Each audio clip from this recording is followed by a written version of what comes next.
หนังสือธรรมนูญชีวิตโน่นนี่นั่นหลากหลายก็มีบทความออกมาบทความหนึ่งเรื่องกฐินทานรูปเดียวอาตมาก็เข้าไปศึกษาเฮ้ยมันเป็นไปได้อย่างไรรูปเดียวสามารถรับกฐินได้พี่น้องเพื่อนก็อธิบายแล้วก็พร้อมกับยกตัวอย่างในพระวินัยในพระไตรปิฎก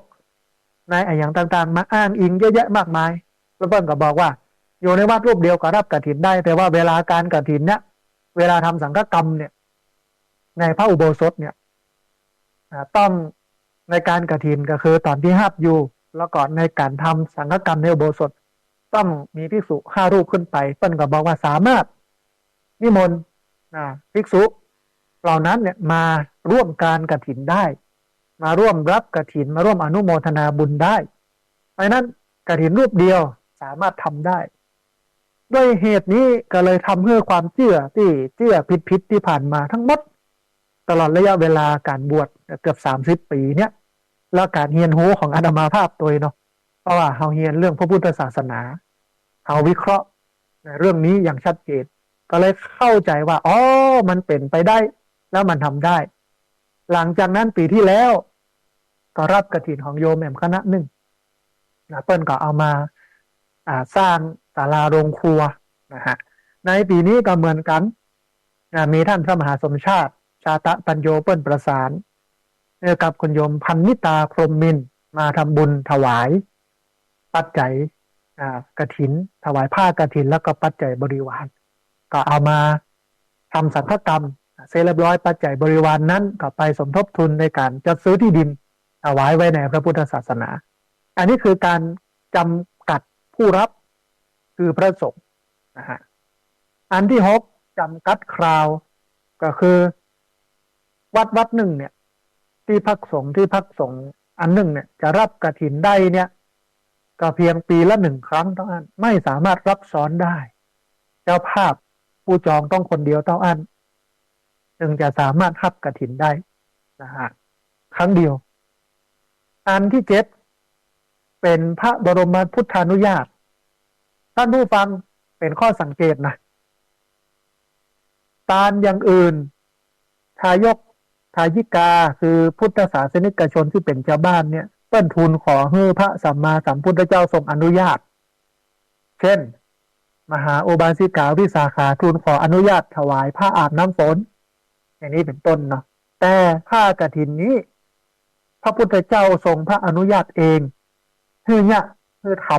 ำนับเป็นพระประสงค์ของพระพุทธเจ้าโดยตรง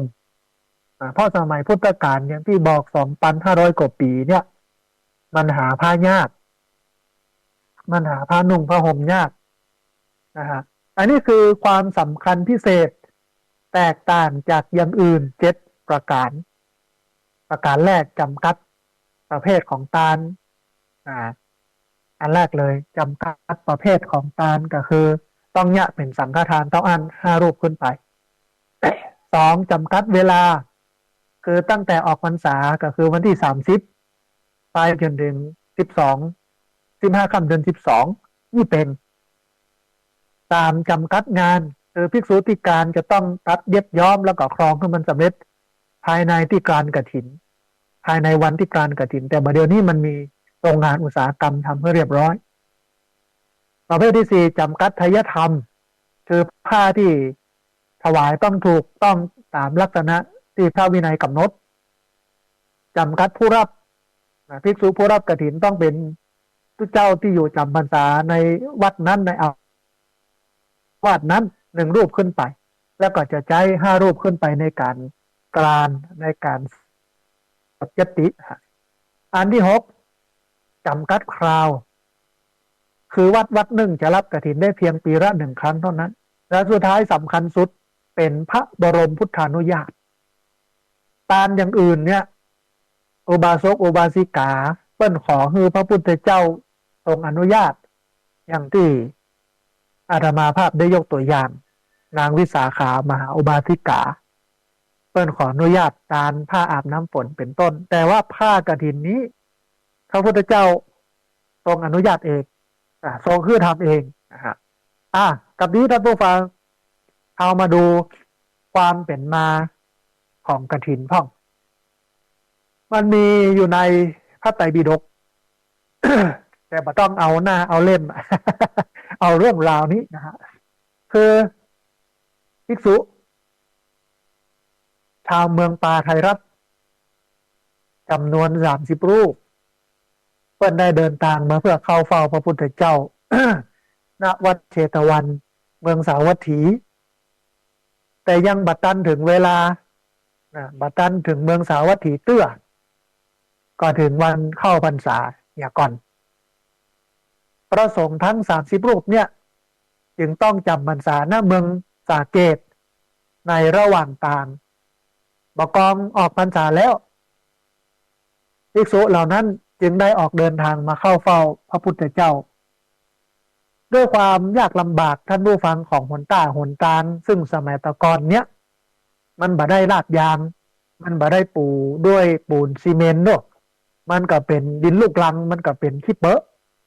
ตัวเจ้าเดินทางแล้วก็ฝนตกอยู่ในช่วงนั้นฤดูกาลนี้คือฤดูกาลฤดูพรรษาฤดูฝนณสมัยพุทธกาลเนี่ยมันตกชุมมันตกหนักมันบ่แรงเหมือนสมัยนี้นะฮะก็เดินทางด้วยความทุลักทุเลผเลิดเพิดพลาดข้าวห้องเปื้อนซ้ายเปื้อนขวาเปื้อนหน้าเปื้อนหลังอีลุงตุงนังกันไปหมดนะมาเรียบร้อยเมื่อเดินทางถึงวัดพระเชตวันพระพุทธเจ้าก็ได้ตรัสถามถึงความเป็นอยู่และการเดินทางเมื่อทราบความลำบากที่พระสงฆ์ได้เล่าให้พระพุทธเจ้าฟังแล้วเนี่ยพระพุทธเจ้าก็กึดกอยแล้วก็ทรงอนุญาตภิกษุอยู่จำพรรษาครบถ้วนไตรมาสคือ3 เดือนสามารถรับผ้ากฐินได้แล้วก็พระภิกษุผู้ได้การกฐินได้อานิสงส์5 ประการคือหมายความว่าเปิ้นหันละว่าโอ้พระเจ้าหมู่นี้มาเข้าเฝ้าเฮาด้วยความเป็นห่วงด้วยความอาลัยด้วยความศรัทธาปัตตานนั้นอย่างเตื้อกับอีลุงตุงนังมามันบ่มดหน้าฝนดีแต่เตื้อเพราะฉะนั้นต้องให้เปิ้นยะกิจนี้ก่อนเรื่องกฐินหน้าทานมีผ้านุ่งผ้าห่มให้ดีเหี่ยก่อนแล้วก็ไปทำกิจกรรมจาริกสัญจรอะไรอย่างต่างๆนี่นะฮะอันนี้ก็เป็นพระดำริของพระพุทธเจ้าเป็นพระบรมพุทธานุญาตเป็นการอนุญาตโดยพระพุทธเจ้าโดยพระองค์เองทีนี้ท่านผู้ฟังมันก็มีอานิสงส์ของพระเจ้าที่รับกฐินจะมีอยู่5 อย่างนะเมื่อได้รับกฐินแล้วพระเจ้านั้นก็จะได้อานิสงส์5 อย่างได้รับประโยชน์5 อย่างคือปนหวังงดเว้นวินัยบางข้อได้เช่นข้อแรกไปไหนบ่ต้องบอกลาไปไหนไม่ต้องบอกลาแต่โดยธรรมเนียมเนาะจะไปไหนมาไหนจะไปบ้านจะไปต่างจังหวัดนะวันนี้นะต้องบอกเจ้าอาวาสเนี่ยก่อนว่าผมจะไปบ้านเนอะกี่วันกี่คืนก็ว่ากันไปติดมาเมื่อใดเพื่อไผ่มาถามหาญาติโยมมันบอกหูว่าไปตัวเจ้าอาวาสบอกหูว่าไปไหนทางใดนี่ก็แย่อันนี้อันแรกแต่ในวินัยคือไปไหนไม่ต้องบอกลาแต่โดยมารยาทต้องบอกนะฮะอันที่2บ่ต้องถือไตรจีวรไปครบ3 ผืนไตรจีวรครบ3 ผืนมีอย่างพ่องก็มี1 จีวร2 สังฆติ3 สบงมีอยู่3 อย่างจีวรสังฆติและสบงบ่ต้องเอาไปครบ3 ผืนนะฮะบ่ต้องเอาไปครบ3 ผืนก็ได้หรือเอาไปครบปกติพระเจ้าไปไหนมาไหนเนี่ยมันต้องเอาไตรจีวรไปครบ3 ผืนแต่ถ้ารับกฐินแล้วได้อานิสงส์กฐินก็คือบ่ต้องเอาไปครบ3 ผืนก็ได้เช่นบ่ต้องเอาสังฆติไปก็ได้แต่จีวรกับสบงต้องนุ่ง ถ้ามานุ่งสบงก็จะโป๊เนาะสบงกับจีวรต้องนุ่งสังฆติไม่ต้องเอาไปก็ได้อย่างนี้เป็นต้นอันที่3 ฉันคณะฉันโภชนะปลัมปละได้หมายความว่าฉันล้อมวงได้นั่งฉันเข้าล้อมวงกันได้เป็นวงเป็นโต๊ะได้โดยปกติเนี่ยพ พระเจ้าพระสงฆ์เวลาเปิ้นฉันเนี่ยสมัยพุทธกาลนะ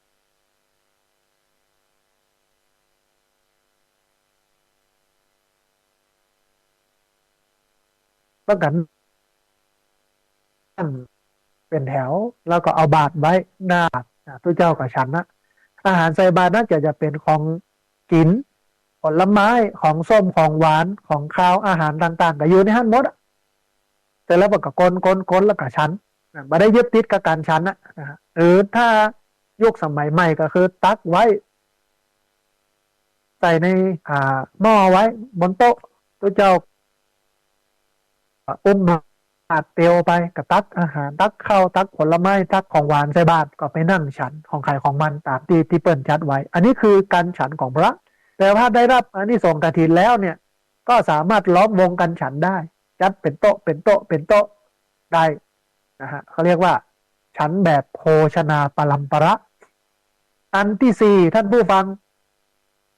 เก็บอดิเรกจีวรไว้ได้โดยที่ไม่ต้องวิกัปแล้วก็อธิษฐานโดยไม่ต้องอาบัติหมายความว่า พระเจ้าพระสงฆ์เนี่ยต้องมีจีวรสบงสังฆติเป็นลักษณ์ของตัวเก่าอยู่หนึ่งชุดที่ได้มานอกนั้นได้มาหลังจากนั้นก็เป็นอดิเรกจีวรซึ่งการเก็บอดิเรกจีวรเนี่ยมันจะต้องวิกัปมันจะต้องอธิษฐานถ้าบะอธิษฐานบะวิกัปมันก็จะเป็นอาบัติเปิ้นต้องสละคืนเปิ้นบะฮือมีผ้านุ่งผ้าห่มสบงจีวรอย่างนักมันพอใช้อย่างเงี้ยต้องเข้าใจก่อนว่าในสมัยพุทธกาลเนี่ยมันหายากผ้ามันยากแต่สมัยนี้มันเยอะนะฮะบาห่วงอะไรอย่างก็เรื่องนี้นะแต่ว่าก็จะต้องทำตามพระวินัยอันสุดท้ายจีวรหรือลาภสักการะที่เกิดขึ้นในวัดภิกษุผู้ได้การกฐินแล้วเนี่ยสามารถรับได้เป็นคนแรกเลยพระเจ้ารูปอื่นที่บ่ได้การกฐินบ่ได้รับอานิสงส์กฐินก็บ่ได้โยมเป็นมาตาลคือปุ๊บก็ไม่สามารถรับได้นอกจากภิกษุผู้ได้การกฐินเท่านั้นถึงจะสามารถรับได้อันนี้คืออานิสงส์ของกฐินและความเป็นมาของกฐินนะฮะทีนี้ท่านผู้ฟังมันยังมีแหมอันหนึ่งที่ในเรื่องกฐินก็คือธงกฐินมันเป็นสัญลักษณ์เนาะซึ่งก็มีอยู่ประมาณ4อย่างเขาไปไหนมาไหนถ้าในช่วง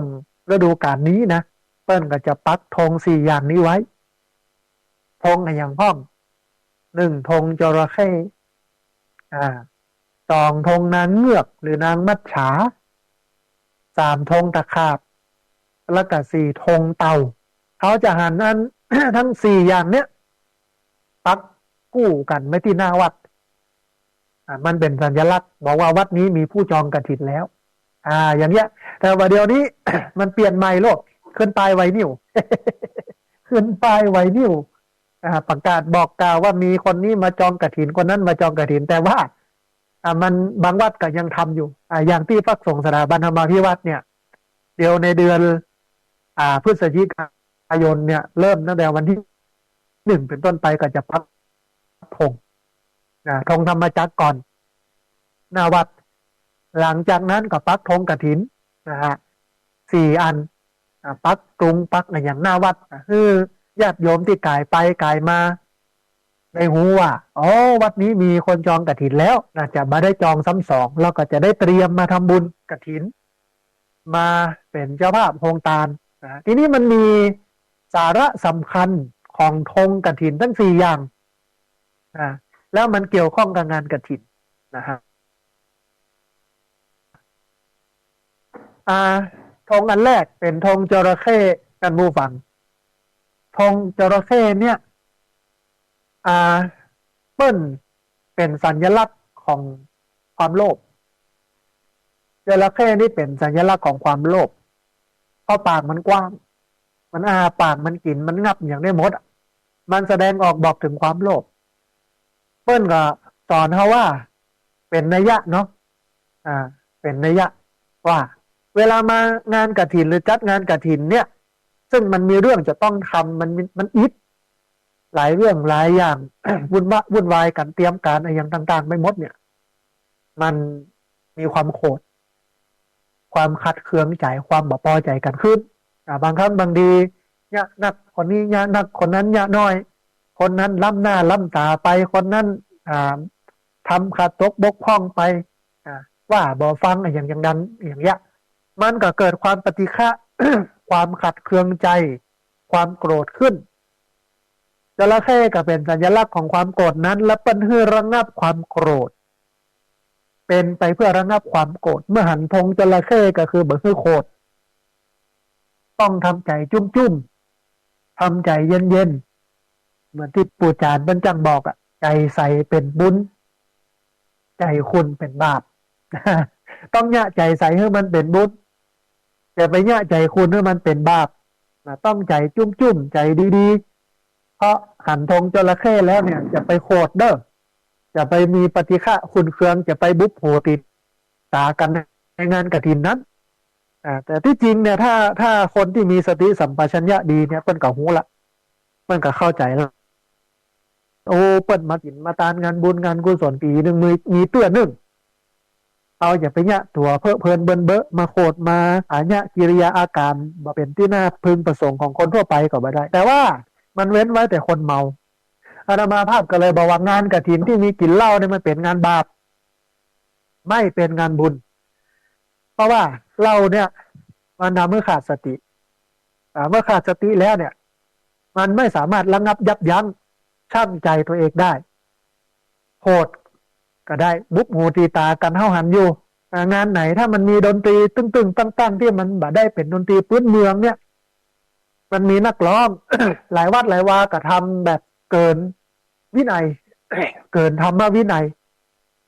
เกินหลักการไปเช่นมีระวงย้อนยุคมีเรื่องของดนตรีกินเหล้าเมายา บางวัดบางวาเนี่ยอาตมาภาพหันบอกว่าวัดไหนอย่างใดนะมีจัดเลี้ยงมีเหมือนกับมันออกลานเบียร์มีดนตรีเต้นกันกินกันอาจจะมาใจที่วัดก็ได้อาจจะเป็นที่อื่นๆข้างๆวัดแต่มันเป็นงานวัดมันเป็นงานของวัดอันเนี้ยต้องฟันธงไปเลยว่ากฐินบาปเป็น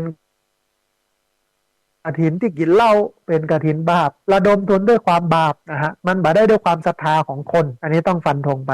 บุญก็บ่ได้นักบ่ได้เต็มเพราะนั้นเมื่อเฮาหันธงกฐินธงจระเข้เขาก็จะต้องระงับยับยั้งความโกรธความปฏิฆะขุ่นเคืองใจเมื่อมันพิษกันแต่เวลามีเหล้าเข้ามาเมื่อใดในงานนั้นเนี่ยมักจะบุบโหตีตากันทะเลาะวิวาทกันเป็นเรื่องวุ่นวายโดยเฉพาะลำวงย้อนยุคเนี่ยนะฮะ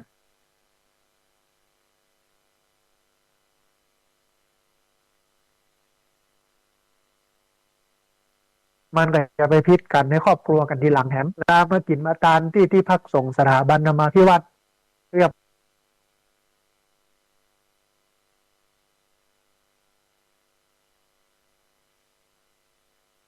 ง่ายประหยัดประโยชน์ที่สำคัญก็คือมาร่วมงานแล้วกลับงานแล้วต้องฉลาดขึ้นกว่าเดิมไม่ใช่มาแล้วสุมาเตอร์ท่านผู้ฟังใจคำหลวงพ่อปัญญานันทภิกขุหลวงพ่อบอกว่าโง่กลับไปแล้วโง่กว่าเดิมมาได้มันต้องฉลาดกว่าเดิมคือไม่มีความโกรธอันนี้ธงจระเข้ธงไหนมาหนึ่งคือธงมัจฉาหรือว่าธงนางเงือกนางเงือกรูปโฉมนมพันธุ์เป็นงดงาม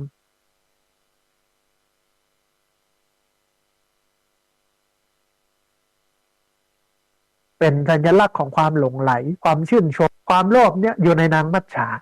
เพราะฉะนั้นเวลาเขามาตานกฐินเขาหันธงมัจฉาคือธงนางเงือกต้องระงับยับยั้งความโลภออกจากตนเองโลภอย่างหนึ่งก็คือโลภในทรัพย์สินเงินทองที่เปิดมาตานบางคนเนี่ยตีนเร็วมือเร็วยิบใส่กระเป๋าหลงที่เปิดมาตานนะมันมีภัยหันบางครั้งบางทีเปิ้นเอาต้น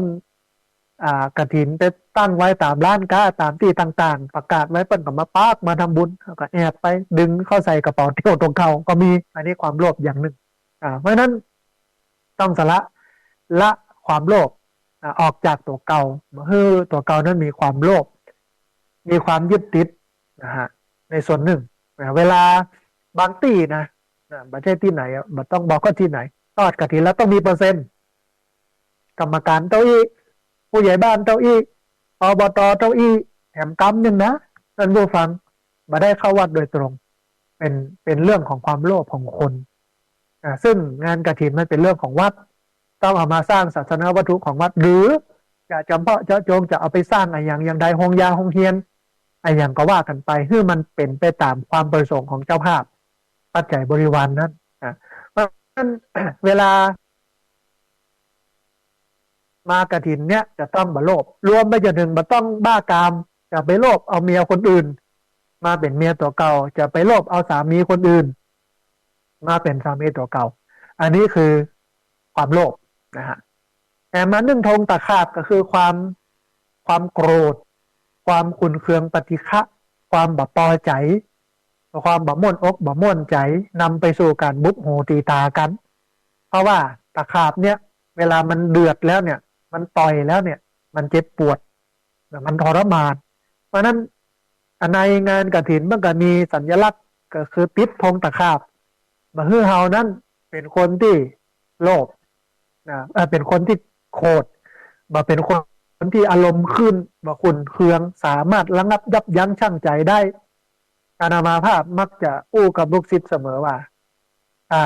รู้ดีรู้ชั่วรู้ทั่วไปเนี่ยไม่เท่ากับรู้จักระงับยับยั้งชั่งใจตนเองนะรู้ดีรู้ชั่วรู้ทั่วไปมาเท่ากับการรู้จักระงับยับยั้งชั่งใจตนเองเพราะนั้นบางงานกฐินหันหูบตะขาบปิด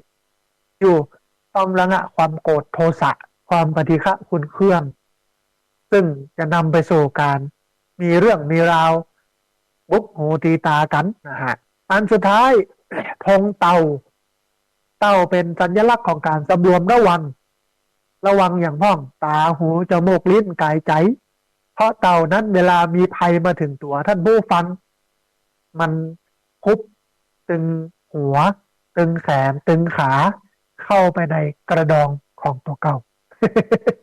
หมาจะมาคบมันเนี่ยมันหล่นไปบัดดันปุ๊บมันก็ดึงหัวเข้าไป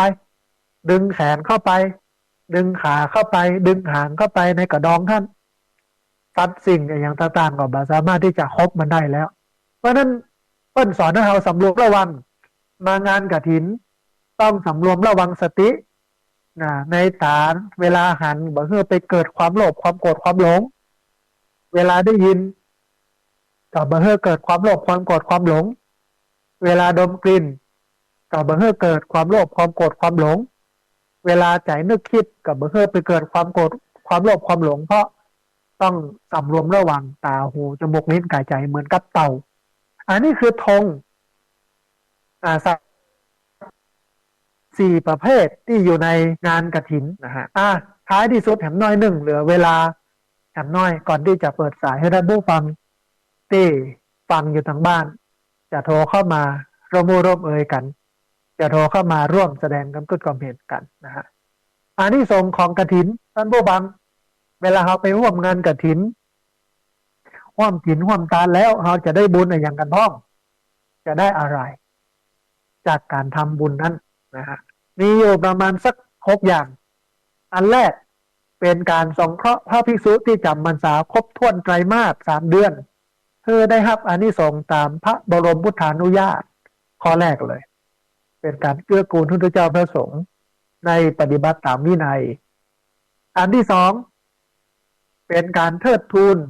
พระพุทธบัญญัติเรื่องกฐินเพื่อมันคงสืบต่อไปเพื่อมันขาดสายนับว่าเป็นการบูชาพระพุทธศาสนาด้วยการปฏิบัติบูชาส่วนหนึ่งนะฮะอันที่สามเป็นการสืบต่อประเพณีกฐินทานเพื่อมันสืบเนื่องสืบต่อไปเพื่อมันสูญสลายหายไปซึ่งสิ่งเหล่านี้บรรพบุรุษเฮาได้นำสืบกันมาบักขาดสายมาพดแผ่วเขาอันที่สี่การทอดกฐินเป็นการถวายทานโดยบัตรเฉพาะเจาะจงรูปใดรูปหนึ่งเป็นการเฉพาะแก่ถวายแก่หมู่สงฆ์เป็นส่วนรวมจึงเข้าลักษณะเป็นสังฆกรรมที่พระพุทธเจ้าทรงสรรเสริญว่า มีอานิสงส์มากเป็นบุญใหญ่อ่าอันที่ห้าการร่วมบำเพ็ญกฐินทานเป็นการละทานทานตามกาลเวลาคือเป็นทานที่ถวายได้ภายในเวลาที่มีพระบรมพุทธานุญาตกำหนดจึงมีอานิสงส์เป็นพิเศษมาเหมือนกับพระป่าที่ทานได้ทุกเวลากฐินทานก็คือออกพรรษาไปจนถึงยี่เป็งนะฮะอันสุดท้ายในการทอดกฐินส่วนใหญ่เป็นการร่วมมือร่วมใจกันของคนจำนวนมากเพื่อสร้างความสามัคคีสร้างความดีความงามท่านผู้ฟังจึงเป็นการเสริมสร้างพลังสามัคคีให้เกิดขึ้นในสังคมเป็นแบบเป็นเบ้าให้คนทั้งหลายได้สืบทอดได้ปฏิบัติกันสืบไปอันนี้คืออานิสงส์ของการทอดกฐินนะฮะทีนี้ท่านผู้ฟังจะสรุปเนี่ยน้อยหนึ่งวันนี้คุยกันถึงเรื่องกฐินทานก็ทะลุปุโปร่งในหลายมิติท่านผู้ฟังได้เข้าใจนะเพราะฉะนั้นท่านผู้ฟังจะไปลืมในวันที่13นะวันจันทร์ที่13พฤศจิกายนพุทธศักราช2566ขอเชิญท่านผู้ฟังทั้งหลายที่ติดตามรับฟังอยู่ตั้งไหนก็ตามเนาะเชิญมาร่วมทำบุญทอดกฐินสามัคคีเพื่อสมทบทุนจัดซื้อที่ดินถวายไว้ในพระพุทธศาสนาโดยการนำของคุณโยมพันนิตราพรหมมินทร์พร้อมครูบาอาจารย์พระนักจัดรายการและญาติธรรมสถานีวิทยุคลื่นสีขาวเพื่อชาวประชาณที่พักสงฆ์สถาบันธรรมาภิวัตรบ้านศพเตินตำบลศพปาดอำเภอแม่เมาะจังหวัดลำปางในวันจันทร์ที่13พฤศจิกายนพุทธศักราช2566ที่จะถึงนี้ท่านใดจะร่วมทำบุญก็เจริญพรได้มาร่วมทำบุญกันได้ที่วัดแล้วก็ต้องโทรมาเช็คมาถามกันก่อนว่าพระอาจารย์วันนี้วันนั้นว่างก่อนหรือจะมาวันงานในวันจันทร์ที่13พฤศจิกายนนี้ก็ได้สำหรับท่านที่อยากจะมาร่วมออกโรงทานโดยเฉพาะพี่น้องที่จะมากันเนี่ยมานักมาหลายอย่างน้อยตั้งไว้500ขึ้นไป500คนขึ้นไปเพราะนั้นตอนนี้ก็เปิดให้ญาติโยมได้มาเป็นเจ้าภาพเอาลงทานมาเลี้ยงที่ผ่านมานี่มีอยู่2ท่านที่ประสงค์จำนงหมายบอกรายชื่อรายนามก็คือคณะกรรมการที่พักสงฆ์สถาบันธรรมาภิวัตรมีแกงเพชรกับข้าวสวยและอันที่2คือแม่กาบแก้วสีอินแก้วและแม่สมใจปีบ้านใหม่นำขนมแล้วก็น้ำดื่มมาทำบุญถวายแล้วก็มีแห่งส่วนหนึ่งก็คือพระสุทธิชัยถาวโรเพื่อนก็จะเอาอันกับเข้าแต่บ่ได้บอกเรื่องว่าจะเอาอันหยัง มาร่วมทานร่วมกินแต่เพิ่นประสงค์จำนงหมายไว้ก่อนว่าอาจารย์อยากมาร่วมกินร่วมทานกับพระอาจารย์ซึ่งพระสุทธิชัยถาวโรเนี่ยก็อยู่ด้วยกันเนี้ยนะฮะเพิ่นมาจำพรรษาด้วยกันนี่เพิ่นก็เห็นกิจกรรมเห็นการเห็นงานของวัดวาเพิ่นก็เลยจะเอามาถวายตอนนี้มีอยู่สามเจ้านะฮะส่วนท่านใดที่จะมาร่วมทำบุญจึงทำบุญกฐินปัจจัยบริวารแล้วก็ร่วมออกโครงการก็เรียนเชิญเจริญพรท่านที่มาบัดสะดวกมาบ่ได้ติดการติดงานอยู่ที่ไกลตังใดก็สามารถร่วมทำบุญได้ที่ธนาคารกรุงไทยสาขาประตูใจชื่อบัญชีที่พักสงฆ์สถาบันธรรมาภิวัตรหมายเลขบัญชี5360755 318เป็นธนาคารกรุงไทยสาขาประตูชัยชื่อบัญชีที่พักสงฆ์สถาบันธรรมาภิวัตรหมายเลขบัญชี5360755 318ถ้าญาติโยมได้ร่วมทำบุญผ่านบัญชีธนาคารนี้ไปแล้วเรียนเชิญเจริญพรได้โทรเข้ามาแจ้งยอดกำเนิดเอาเข้ามาบอกกำเนิดจะได้บันทึกเอาไว้นะฮะเอาละท่านผู้ฟังเกือบแล้วพอเวลาหมดแล้วเดี๋ยวก็จะได้เปิดสายให้ท่านผู้ฟังที่ฟังอยู่ทางบ้านได้โทรเข้ามาร่วมเอ่ยกันโทรเข้ามาร่วมแสดงความคิดความเห็นกันขณะนี้ท่านผู้ฟังกำลังติดตามรับฟังรายการธรรมาภิวัตร อันเป็นรายการวิทยุเพื่อการเผยแผ่พระพุทธศาสนาส่งเสริมการศึกษาและพัฒนาสังคมรายการนี้รับผิดชอบโดยอาตมาภาพพระสาธิตธีระปัญโยผู้อำนวยการสถาบันธรรมาภิวัตรสถาบันเพื่อเผยแผ่พระพุทธศาสนาส่งเสริมการศึกษาและพัฒนาสังคมตั้งอยู่ณที่พักสงฆ์สถาบันธรรมาภิวัตรบ้านศพเตินตำบลศพปาดอำเภอแม่เมาะจังหวัดลำปางรายการนี้ออกอากาศทุกวันอังคารตั้งแต่เวลาตี 5ไปจนถึง7 โมงเมื่อเจ้าผ่านทางเครือข่ายสถานีวิทยุคลื่นสีขาวเพื่อชาวประชาหลายคลื่นหลายสถานีหลายจังหวัดออกอากาศผ่านทางเฟซบุ๊กไลฟ์ซึ่งเป็นไลฟ์สดของท่านอาจารย์พระครูอภิวัฒนวิกรมและของทางวัดไฟหินโดยการอนุเคราะห์ของท่านอาจารย์พระครูสมุวิศวัตรวรกิจโจบันทึกเทปเอาไปออกอากาศผ่านทางสถานีวิทยุเพื่อการศึกษาและพัฒนาอาชีพเรดิโอเน็ตเวิร์ก FM 99.50 เมกะเฮิรตซ์ทุกวันศุกร์ตั้งแต่เวลา 8 โมงเช้าเป็นต้นไปและที่สุดก็คือเอาไปออกผ่านทางเพจ Facebook ของสถาบันธรรมาภิวัตรซึ่งช่องทางสุดท้ายก็คือเพจ Facebook ของสถาบันธรรมาภิวัตรนี้ท่านผู้ฟังสามารถไปติดตามรับฟังย้อนหลังไปก๊อปปี้ลิงก์ไปคัดลอกลิงก์ส่งแชร์เอาไปให้กับญาติธรรมทั้งหลายได้ยินได้ฟังกันได้แถมตัวในเพจ Facebook ของสถาบันธรรมาภิวัตรเอาละตอนนี้ท่านผู้ฟังได้เวลาเปิดสายท่านผู้ฟังที่ฟังอยู่ทางบ้านได้โทรเข้ามาร่วมเอ่ยกันได้โทรเข้ามาร่วมแสดงความคิดความเห็นกันแล้วเรียนเชิญเจริญพรท่านผู้ฟังที่เบอร์064 125 4122เบอร์064 125 4122พอดีมีสายโทรเข้ามาสายหนึ่งเดี๋ยวครับสายนี้ก่อนเป็นอย่าว่าจะใดพ่องเจริญพรสาธุลุงคำเจริญพรสัญญาณชัดเจนนี่เนาะลุงคำเนาะเอาอนุโมทนาบุญกับลุงคำเนอะสาธุเจริญพรสายแรกโทรมาจากบ้านห้วยการบ้านห้องละปูนลุงคำนะเป็นสายแรกโทรเข้ามาร่วมเอ่ยกันโทรเข้ามาร่วมแสดงความคิดความเห็นกันพอดีโทรศัพท์มันเสียงบัดดังเดี๋ยวปิดเปิดใหม่ญาติโยมได้โทรเข้ามาใหม่ที่เบอร์064 125 4122เบอร์064 125 4122อัน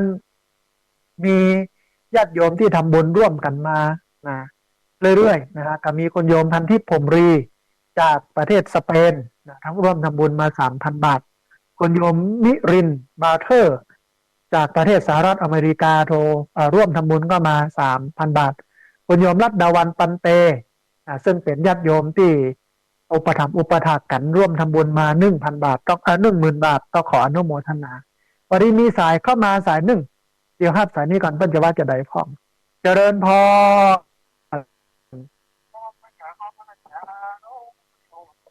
โอ้สาธุโยมต่อเป็นยังไงสุขภาพตอนนี้สัญญาณชัดเจนนี่เนาะป้อเนาะโอ้อนุโมทนาบุญที่ติดตามรับฟังกันเนอะป้อเนอะสาธุโยมป้อชื่นใจอนุโมทนาสาธุสาธุโยมป้อเป็นผู้พิการอยู่ที่บ้านแม่จ๋องตำบลศรีวิชัยอำเภอลี้จังหวัดลำพูนถ้าท่านใดมีเวลาก็ไปเยี่ยมไปแอวไปหาเปิ้นกำเนอะนะฮะพอดีมีสายเข้ามาแถมสายหนึ่งเดี๋ยวครับสายนี้ก่อนเปิ้นจะว่าจะได้พ่อง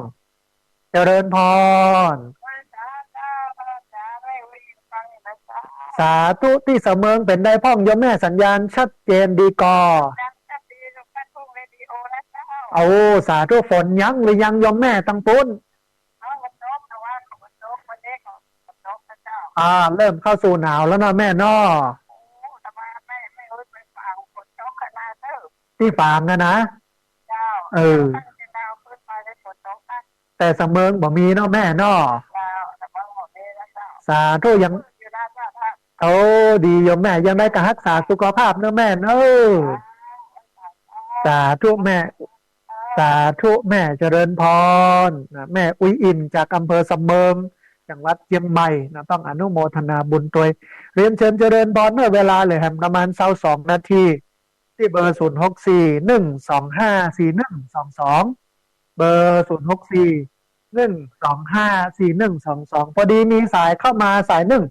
เดี๋ยวฮับสายนี้ก่อนเปิ้นจะว่าจะได้ฟ้องเจริญพรสาธุเจริญพรคุณโยมแนะนำตัวน้อย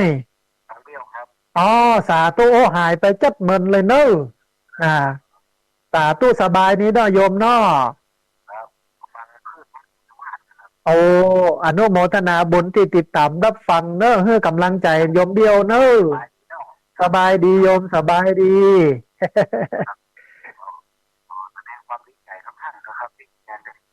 สาธุวันที่13 พฤศจิกายนนี่เนาะอ่าสาธุโยมเดียวอนุโมทนาบุญเนอะสาธุโยมเดียวเป็นผู้พิการทางด้านสายตาแต่ติดตามรับฟังรายการประจำต้องอนุโมทนาบุญกับโยมเดียวตัวเนอะให้สุขภาพแข็งแรงสมบูรณ์นะฮะเรียนเชิญเจริญพรนะท่านผู้ฟังเนอะที่เบอร์0641254122เบอร์0641254122พอดีมีสายเข้ามาสายหนึ่งเดี๋ยวครับสายนี้ก่อนเปิ้ลจะว่าจะได้พ่องเจริญพรอ้าวสาธุเป้าวินเวียงป่าเป้าเจียงไฮ้อ่ะโอ้อนุโมทนาบุญกับโยมป้อเนอะฝนยั้งหรือยังนักอยู่ก่อเอายังมีอยู่เนาะนะเจอลำปางนี่หมอกลงแล้วเนอะเย็นแล้วนะอันบ่มีแล้วป่อตอนนี้อันหมอกลงละเย็นละเดี๋ยวจะไหลไปเชียงรายพุ่นละนะอย่างไรก็รักษาสุขภาพเด้อป้อเนอสาธุสาธุเจริญพรเป้าวินเวียงป่าเป้าเชียงรายต้องอนุโมทนาบุญด้วยเนอะเชียงรายเวียงป่าเป้าฝนยังตกอยู่ท่านผู้ฟังก็รักษาสุขภาพกันเนอะเรียนเชิญเจริญพรที่เบอร์0641254122เบอร์0641254122พอดีมีสายเข้ามาสายหนึ่งเดียวครับสายนี้ก่อนเปิ้ลจะว่าจะได้พ่องเจริญพรอ๋อสาธุคุณโยมสัญญาณชัดเจนดีเนาะอนุโมทนาบุญที่ติดตามรับฟังเนอะแม่สุแก้วคำอ้วนเนอะ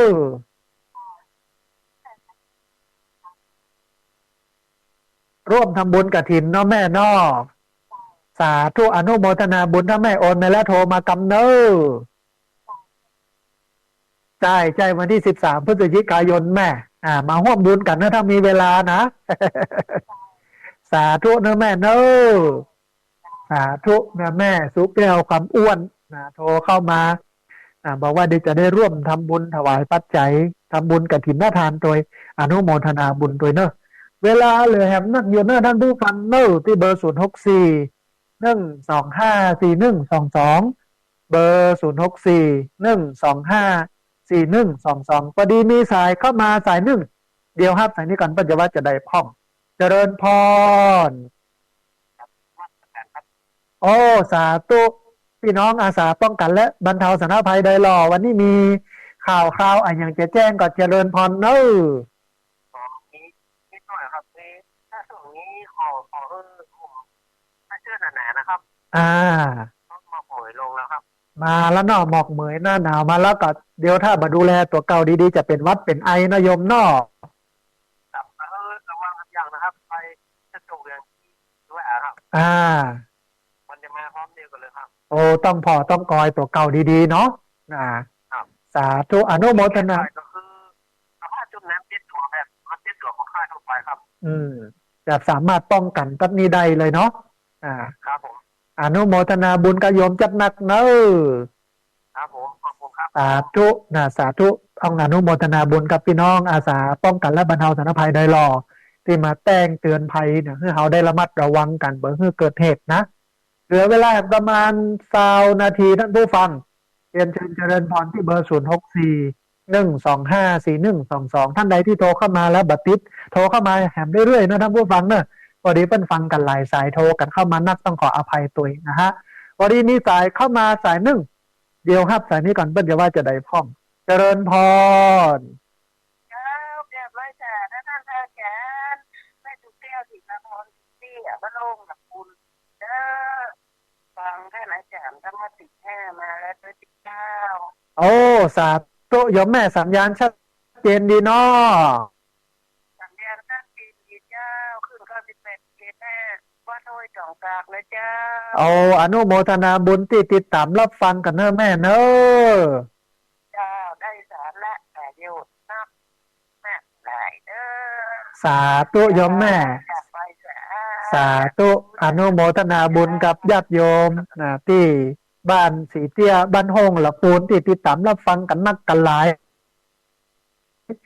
โยมแม่เปิ้นเป็นตัวแทนโทรเข้ามาให้กำลังใจกันต้องอนุโมทนาบุญกับโยมแม่เนอะเรียนเชิญเจริญพรที่เบอร์064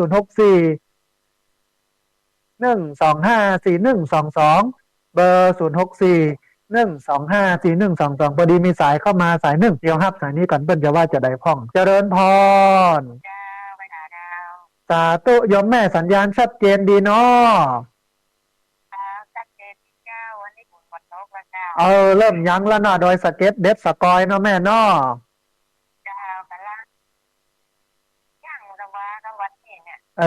ต่อไปก็คงจะหนาวแล้วแม่ต้องเตรียมผ้าเตรียมผ่อนไม่แล้วเนอะเอาไว้ตุ้มไว้ห่มเด้อก็จะถึงฤดูกาลกาแฟแล้วเนาะแม่เนาะจะได้เป็นแม่เลี้ยงแล้วกับคำนี้เนาะเอาดีละโยมแม่ดีละอนุโมทนาบุญกับแม่เนอะกำลังใจเนอะได้กำลังใจจัดนักอนุโมทนาสาธุโยมแม่จากดอยสะเก็ดป่าเมียงเพชรสเด็จโทรเข้ามาฮื้อกำลังใจกันบอกว่าตอนนี้จะใกล้ถึงฤดูกาลเก็บกาแฟแล้วนะต้องอนุโมทนาบุญไปเนอะเรียนเชิญเจริญพรท่านผู้ฟังที่เบอร์064 125 4122เบอร์ครับสายนี้กันเพิ่นจะว่าจะได้พร้อมเจริญพรสาธุโยมแม่สัญญาณชัดเจนดีเนาะโอ้อนุโมทนาบุญกับโยมแม่แนะนำตัวน้อยโยมแม่แนะนำตัวน้อยโอ้สาธุอนุโมทนาบุญที่ติดตามรับฟังกันเนอะแม่เนอะชื่นใจโยมแม่อนุโมทนาสาธุนะสาธุโยมแม่เจริญพรนะแม่สีวันบ้านการต้งนะเปิ่นติดตามรับฟังประจำโทรเข้ามาให้กำลังใจกันโดยอนุโมทนาบุญท่านใดที่โทรเข้ามาแล้วบัดติดโทรเข้ามาแล้วบัดได้รับสายเพราะสายมันโทรเข้ามากันนักกันหลายเรียนเชิญเจริญพรโทรเข้ามาใหม่เนอะท่านผู้ฟังเนอะที่เบอร์064 125 4122เบอร์064 125 4122พอดีมีสายเข้ามาสายหนึ่งเดี๋ยวครับสายนี้ก่อนเพิ่นจะว่าจะได้พ่องเจริญพรเอาสาธุโยมป่อที่เมืองน่านสัญญาณชัดเจนดีเนาะ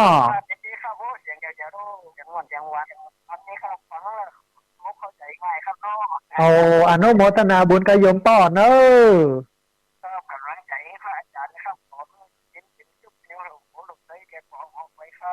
สาธุโยมป่ออนุโมทนาสาธุสาธุนะป้อนานประเสริฐจากบ้านนาแดงอำเภอนาน้อยจังหวัดน่านท่านผู้ฟังโทรเข้ามาให้กำลังใจกันบอกว่าที่เมืองน่านสัญญาณชัดเกี่ยวชัดเจนดีต้องอนุโมทนาบุญกับป่อเป็นเนอวันนี้มีสายเข้ามาแถมสายหนึ่งเดียวครับสายนี้ก่อนเปิ้ลจะว่าจะได้พ่องเจริญพรสายลุดไปคุณโยมโทรเข้ามาใหม่เนอะที่เบอร์064 125 4122เบอร์064 125 4122พอดีมีสายก็มาสายหนึ่งเดี๋ยวครับสายนี้ก่อนเปิ้ลจะว่าจะได้พ่องเจริญพรสาธุเจริญพรคุณโยมแนะนำตัวน้อยแต่ผู้ช่วยเจ้าอยู่ตังใดคุณโยมแม่อยู่ตังใดเอาสาธุสัญญาณชัดเนาะแม่เนาะ อนุโมทนาบุญที่ติดตามรับฟังกันบละเบอเลยกันนะแม่เนอะ เจ้าคุณจะโทรไปปฏินะเจ้า เอ้าพอดีเพิ่นโทรกันเข้ามาหลายสายต้องขอสุมาภัยกบโยมแม่เทรนเนอร์อ่า มาประกาศนะเจ้า สาธุอนุโมทนาสาธุโยมแม่จากลำปางโทรเข้ามาให้กำลังใจกันบอกว่าโทรเข้ามาปิดยากได้ยากว่าต้องขอสุมาภัยกับท่านผู้ฟังพอดีเปิ้นฟังกันนักเปิ้นฟังกันหลายเรียนเชิญเจริญพรเนอะท่านผู้ฟังเนอะที่เบอร์064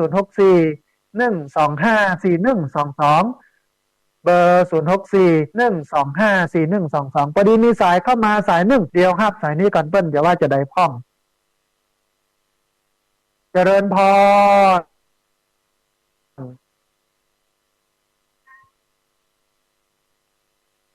เจริญพรโยมแม่สาธุเพราะแม่เนี่ยเสียงแม่โอ้อนุโมทนาบุญกับโยมแม่เนอะติดตามรับฟังกันประจำบักขาดสายเนอะแม่เนอะอ่าได้กำลังใจจัดหนักอนุโมทนาสาธุคนโยมแม่โทรเข้ามาฮื้อกำลังใจกัน อันที่จริงเป็นโทรเข้ามาแต่ก่อนสัญญาณชัดเจนเสียงชัดเจนแต่บ่เดี๋ยวนี้ถ้าจะเป็นโทรศัพท์เปิ้ลบอกค่อยชัดค่อยเจนนะฮะเดินเจริญเจริญพรนะท่านผู้ฟังเนอะที่เบอร์064 125 4122เบอร์064 125 4122พอดีมีสายเข้ามาสายหนึ่งเดียวครับสายนี้ก่อนเปิ้ลจะว่าจะได้พร้อมเจริญพรไปจ้าเจ้าอาจารย์ สาธุโยมแม่สัญญาณชัดเจนดีเนาะเจ้าสัตว์โออนุโมทนาบุญที่ติดตามรับฟังกันบละบลืมกันเนอะแม่เนอะ ไรมันหนาบ้านว่าที่ว่าจะเข้าสถานคนร้าย ว่าเจ้าโลกกันเห็นมากค่ะจ้ะมาเป็นยังแม่มาเป็นยังตึงได้ปะกันอยู่ประจำเนาะเจ้าไปเข้าในหลงเอาปล่อยไปเลี้ยงค่ะ เอาดีโยมแม่ดีเป็นดีบ่ได้ฉันกระเปิ้นสกรรมที่วัดบ้านพจน์สถิตเนาะแม่เนาะไปเนี่ยจะได้หนูวัดบรรพตสถิตพอดีอันติดงานโยมแม่ได้มาปะกันที่วัดบุญญาวาสดีละได้เป็นบุญให้มาปะกันเนาะแม่เนาะเราก็เลยไปบ้านจ้าสลาดีแม่อนุโมทนาบุญกับโยมแม่เนอะสาธุใจสามกันบ้านเขาช่วยนิดหน่อยเอานักหลายพี่น้องเป็นม่วนเป็นงานกันม่วนแต่อันนี้สุขสาวเอากุ้งมาโดยดีโยมแม่ดีต้องช่วยกันอนุรักษ์รักษาไว้อย่างอีนะแม่เนอะสาธุว่าเป็นยังเอาได้ตามนาบุญนะแม่เนาะจะกำลังใจเนอะได้กำลังใจจัดหนักอนุโมทนาสาธุแม่จันฟองอยู่แจ้งโฮต้องอนุโมทนาคุณเปิ้นได้มาเล่าถึงบรรยากาศการเห็นการตานต้องอนุโมทนาบุญตัวเรียนเชิญเจริญพรนะ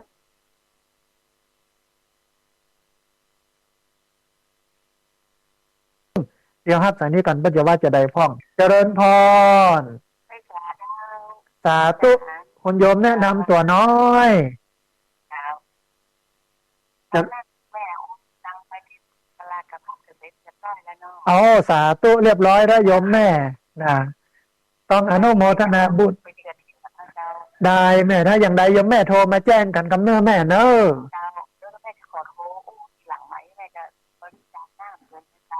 อนุโมทนาบุญกับโยมแม่เอามาเลี้ยงพี่น้องที่มาร่วมบุญกันเนาะ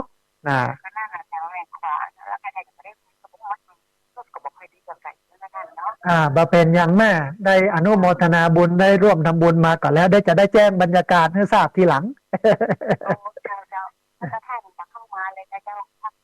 ก็อันดูผมกำนึ่งอาจจะมีมาได้ไปพ่องแม่เอาก่อนที่ถ้าสมมติก่อนที่จะเข้ามาไม่ได้โทรหาแม่ครับได้โยมแม่ได้เลยบางทีได้จะแม่นั้นก็ต้องโอนตังกันนะได้เดี๋ยวถ้าจะได้ไปปะกันในเวียนก็ได้ไปตานไปกินกันท่านเลย เออได้โยมแม่ได้ เจ้าพ่อ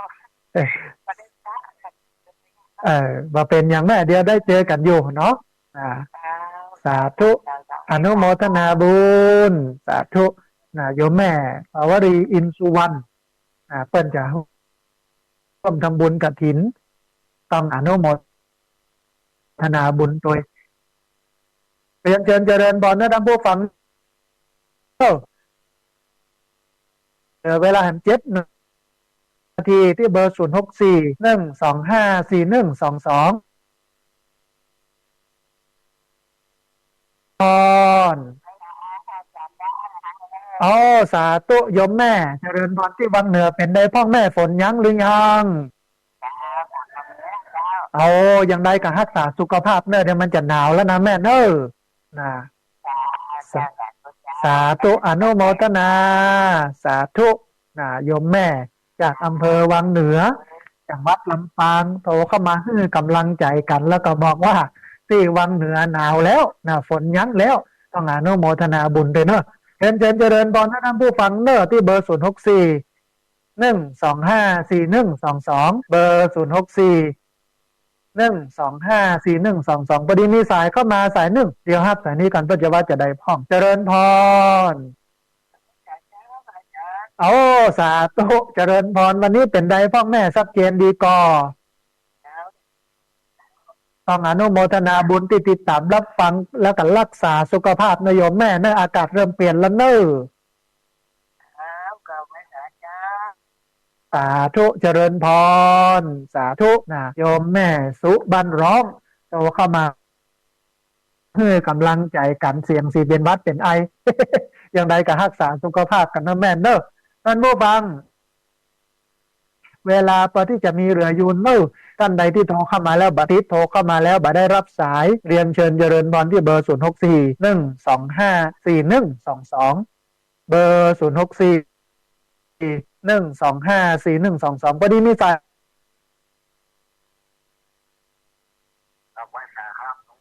อ๋อสาธุเจริญพร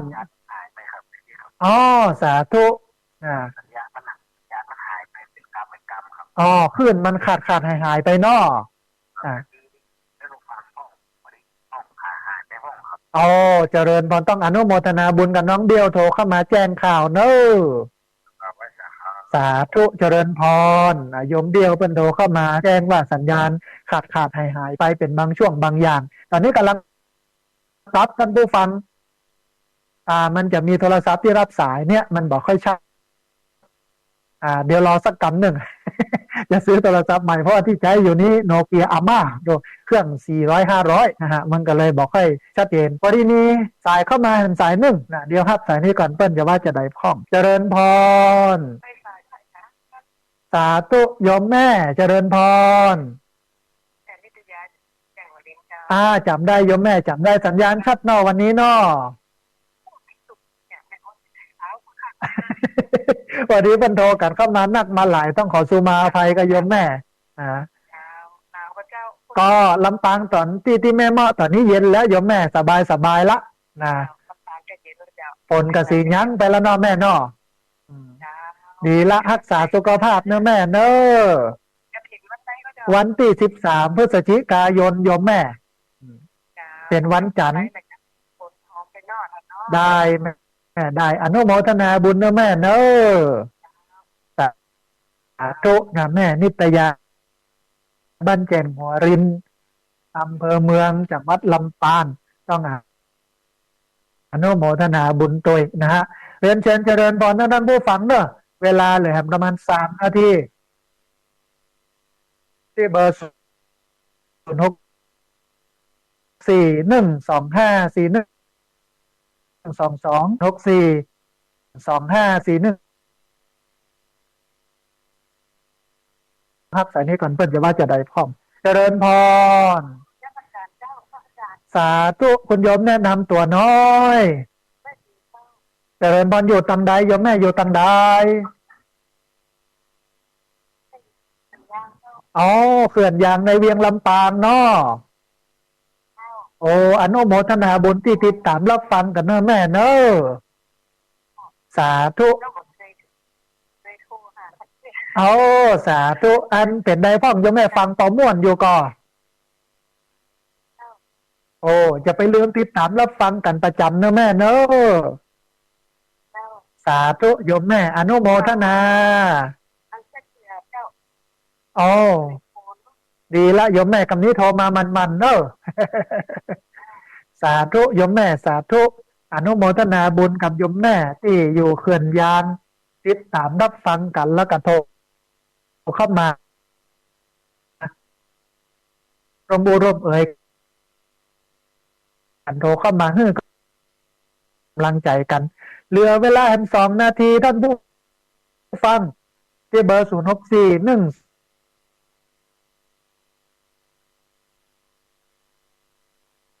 สาธุโยมแม่แนะนำตัวน้อย ยางเดี๋ยวของเรา อ๋อสาธุจำได้โยมแม่จำได้เป็นได้พ่อแม่สัญญาณวันนี้ ท่านแจ้งมาให้นี่อ่ะ บอกให้ชัดเนาะแม่เนาะ ให้ทราบ อ๋อแต่ปอได้ยินอยู่เนาะแม่เนาะ เจ้าก็ได้อยู่ โอ้อนุโมทนาบุญ เอาขึ้นรู้ต่างๆเราก็ทำผิด อ๋อสาธุโยมแม่ ทำกรรม อ๋อมันกับ ตีก็ตีว่าเป็นแบบเดี๋ยวเราจะได้แต่งเลยใช่ไหม พอดีเพิ่นโดกันเข้ามาหลายโยมแม่ต้องขอสุมาอภัยนะโยมแม่เนอะ เจ้า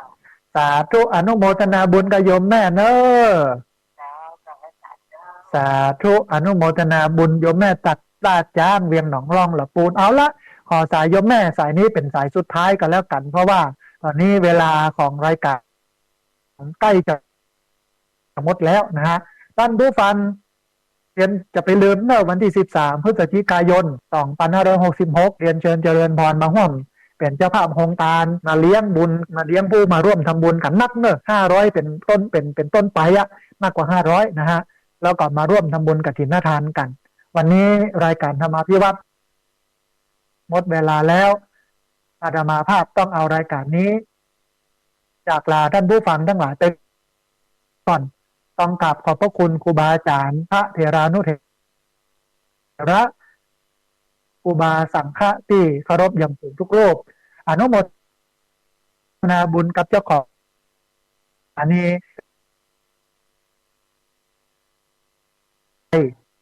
กับญาติโยม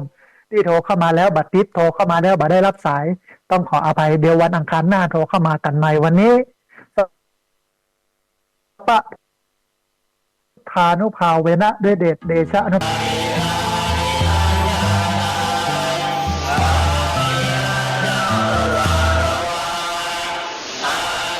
7 นาฬิกา